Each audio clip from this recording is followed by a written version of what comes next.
Hi, this is Andy Collin and Chris Pomeroy with Growing Up Aspen, a Joiner's Table podcast with a student we went to school with, Stacey Kalkowski, who had a trip through Hollywood and is now a professor at one of UAE's oldest college universities.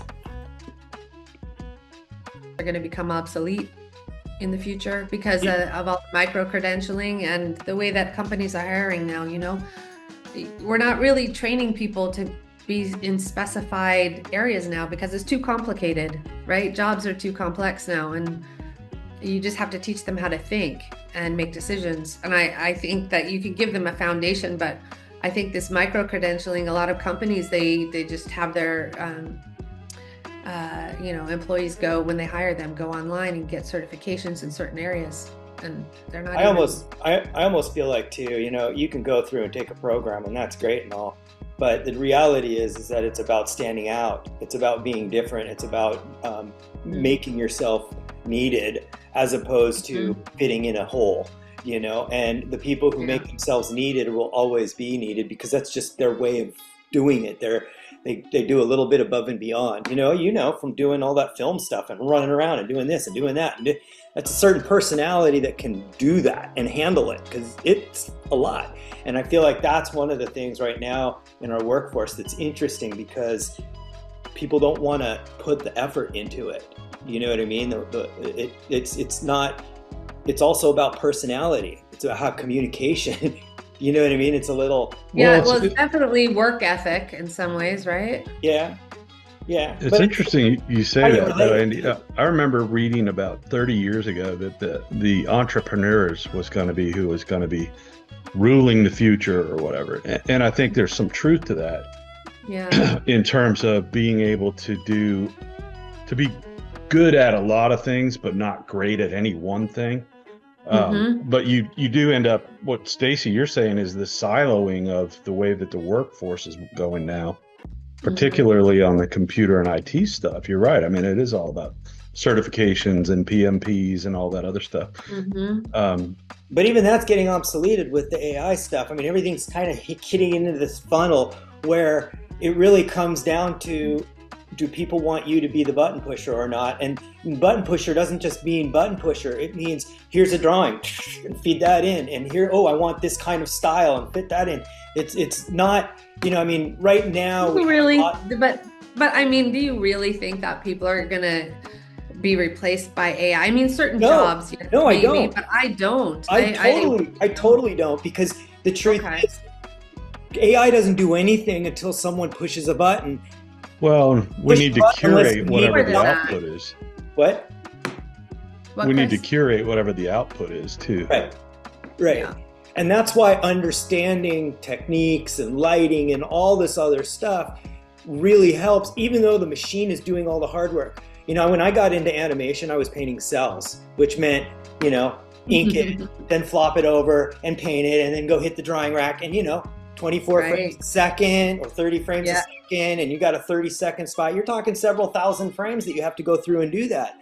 So I was the first person in Portland to really go through and do, this Amiga is amazing. Oh my gosh, look what I can do. Tap and fill.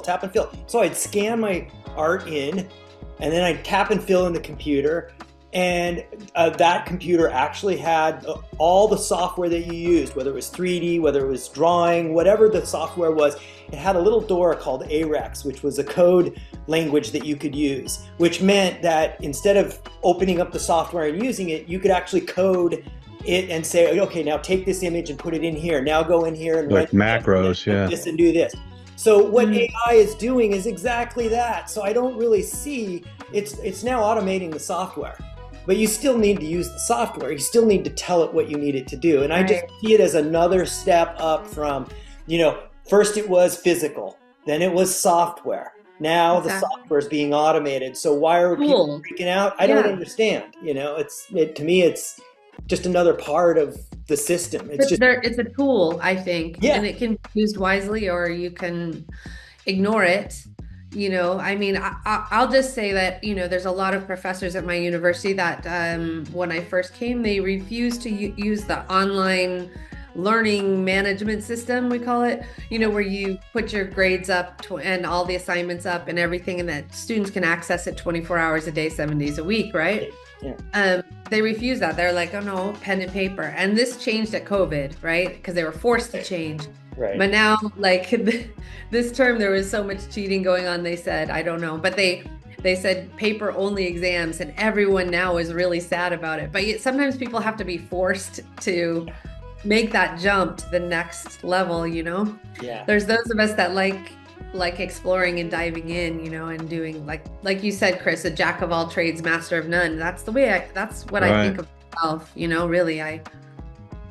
When I find something interesting, I just jump into it, Well, we grew up, I mean, we grew up in a very interesting environment, because yet we were, 8,000 feet up in the mountains, but we also had Nick DeWolf next door, who, invented the JPEG format and created Java and created what now is called Google Maps, in the 80s in Aspen when we were kids selling papers. So we grew up around some of that technology stuff, even though we didn't take a specific class from Nick DeWolf. It was around us and we were exposed to it. Do you know what I mean? And I feel like in a sense that kind of opens you up a little bit younger. I never was aware of that stuff. I was such a naive kid, honestly. I really didn't pay attention to any of that stuff. Oh, really? I mean, you'd see celebrities walking around in the 80s, but all right, babysat. I was one time for, I think it was winter break, I worked as Steven Spielberg's driver and Kate Capshaw. Before they were married, they were dating still. Yeah. And so I'd go around with them and babysit their kid, who's now Steven Spielberg? Yeah. Yeah. Wow. That's a heck of a And job. Kate Capshaw. And their daughter is, what's her name? Now she's an actress that in her own right now. But she was 9 years old at the time. So no, it's interesting, but you don't really it doesn't faze you. You're just okay.